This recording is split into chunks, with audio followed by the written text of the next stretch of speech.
You pray to the Buddha, do I have to become Buddhist? If you pray to the Buddha, do I have to become Buddhist? What does the color at the mean? Rachel and Jackie. What does color means? Well, I always have this kind of question. Why does the color mean red? If it is in blue, you would say, why is it in blue? If it is in green, why is it in green? We like it in red. Don't you like red? No, there's a lot of traditional meaning behind it. Why don't you Google it and find out? Certain culture has certain colors to them. Every color is beautiful. Every color. So you Google into it and try to find out what's the relationship between a culture and colors. It's very interesting. And if you pray to the Buddha, do I have to become Buddhist? I don't understand what you mean. If you pray to the Buddha, do I have... You mean if you pray to the Buddha, do you have to be a Buddhist? You don't have to be a Buddhist to pray to the Buddha. Sometimes we say, throw away the Buddha. Throw away that word Buddhist. It impurifies you. It pollutes your mind. That word Buddha pollutes your mind. Throw it away. Only until you throw it away, then you become fully enlightened. We only need that Buddha to get onto the path. We only need the boat at Nanaimo to get to Victoria. When you arrive at the shore of Victoria, you got to get rid of that boat. You can't hang on to the boat. Don't you want to walk ashore? No, I want the Buddha. I want the boat. Then you can't get ashore. Get rid of it. Get rid of the Buddha. So if you pray to the Buddha, do I have to become Buddhist? No, you don't have. You don't need to become a Buddhist. Get rid of that word Buddhist. We don't need it. It pollutes your mind. It pollutes my mind too. Next question. Dear Albert, can you tell us about the Buddha to the left of the monitor? Of the monitor? The Buddha to the left? Oh, that right? Right there? Oh, that was from a route. I remember about 8 years ago, I was traveling in Guangzhou, and then I went to a market. And in the market, I saw something like this in the market. I said, I like it. Can you carve me another one? And that guy said, no, because that was from the root of a gigantic tree thrown onto the highway, and then we got that root and we carved it. If you want to carve another one, then we'll have to go to the territories near Mongolia, because they have a lot of gigantic trees. They open up new roads and they throw this root onto the road, and if you want one, we can carve one for you. So I said, okay, then carve one for us. So after 1 year, I thought he didn't mean what he said, but after 1 year, he sent it over with an invoice. Of course, you think it's free? No. With an invoice. So I pay for it, huh? How much? Is not that much. Yeah, not that much. I think about 1,000 or 2,000. 1 or 2, but it's worth a lot now. It's from the root of a gigantic tree. So that's the laughing Buddha. Or somebody call it the Buddha, the future Buddha, the Buddha of happiness. He's always laughing. When you walk into the temple, you have both sides avenues of palm trees, and in the center there's a shrine with a laughing Buddha. Did you remember walking into the temple and the laughing Buddha? That's our public relations manager.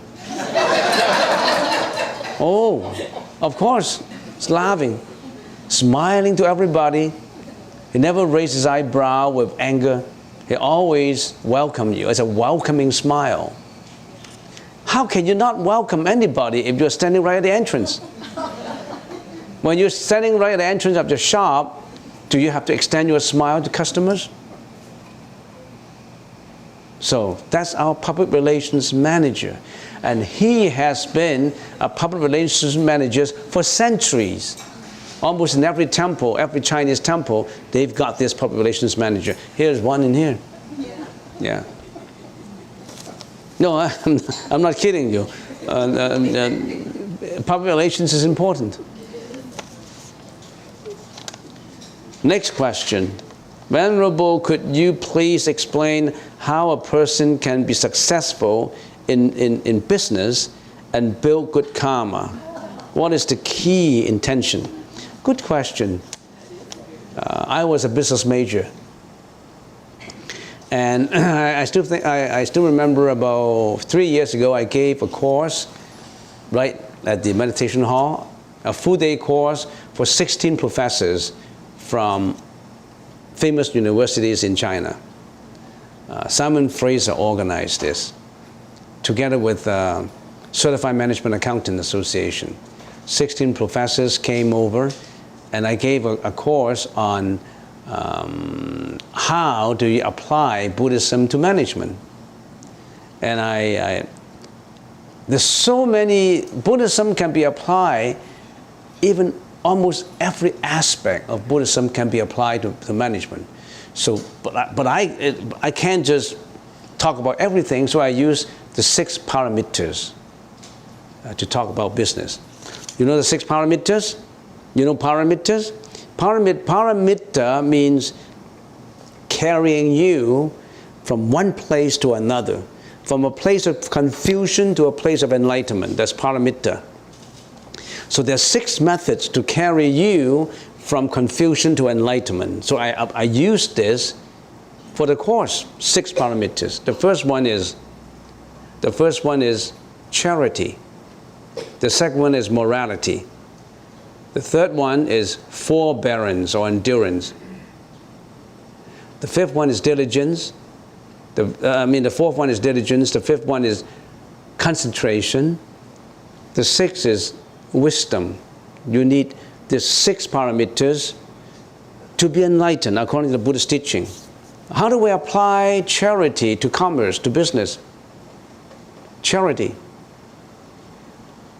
Charity is to give out. Charity is to consider not your own needs, but the needs of the customers. You have to satisfy the customers. You have to be generous. You have to think about a whole macro. You have to think about the macroeconomics of the community in order to make your company successful. In other words, your mind has to be broad and generous, that it includes customers' needs, not just the needs of your own company. What is the objective? The objective is to satisfy the needs of the customers. It's not the needs to do a good financial statement, to increase your own profit. If your company's policy is just to increase your own profit without giving out to the society as a whole, you can never be a successful company. A successful company would embrace the whole society, not just yourself, not just your shareholders. So that's charity. That's to give out. No, it would take me half an hour, so I'm not going to go on. No, I'm not going to go on. So next time, yes? There's the book, The Diamond Cutter.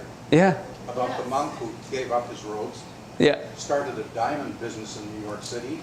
Made it several $100 million a year business.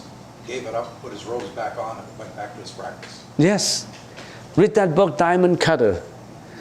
That monk, he used Buddhism in his own business of making diamonds, jewelry, and he made hundreds of millions. And he donated all to charity, put his robe on, and returned to his temple to be the monk. And there's another book, The Monk Who Gave Up His Ferrari. That could be just a fiction, I don't know. It was a fiction. Yeah. So read that book and it explains all. The diamond cutter. Next question. What determines how long we remain in ignorance? You determine how long you remain in ignorance. Not God. Not the Buddha. Not your mom and dad. Not your wife either. Or your husband. You depend how long you stay in your ignorance. You don't want to stay in there for too long. Because why? Ignorance would lead to what? Sufferings.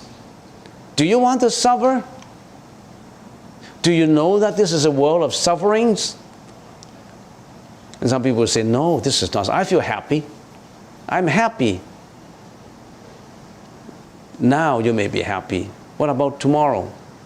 When death, sickness, aging is always confronting you, how can you be happy? When you know that you're going to die one day, when you know that you're going to be sick, when you know that you're going to be aging, when you know that you have all these problems that have to be resolved, when you know that if any member of your family comes up with a problem, you will have that worry in you that would make you suffer. You suffer not just because of yourself, because of your family members too. When you have all that in mind, how can you be happy? Yes, you can be happy when you're watching TV for half an hour, or when you do things that, I don't know, that satisfy your senses. But that happiness is just like honey on a sharp knife. You see a knife with honey on it, and you lick it. You may have that short period of honey sweetness, but you cut your tongue. If you say, I have the faith that I want to turn ignorance into wisdom, I want to turn ignorance into prajnaparamita, you have that determination. That determination determines how long you will get out from ignorance. Do you have that determination? I want to get into the Buddha's teaching to know more about it. I want to get out from ignorance. Do you have that determination? Or you don't really care? Or you don't know, you just simply don't know. You just live your life from day 1 to day 2, and morning breakfast, afternoon lunch, evening dinner, next day go to work again. You work for your family, for your boss, and you go down on this decade, another 30 years, you will be 80 years old, and then you will go to a nursing home, and unfortunately you may have a stroke, nobody cared, and one day you died. Is that all life is all about? Don't waste your life. Get rid of the ignorance. Don't waste time. We haven't got any time to waste. We have to enlighten ourselves. Get out from samsara. Get out from life and death. Don't just hang on to it. We want to get out from the prison. Nobody can help you. You help yourself. Don't live in that comfort zone of ego for too long. You're too comfortable in there. Get out from there.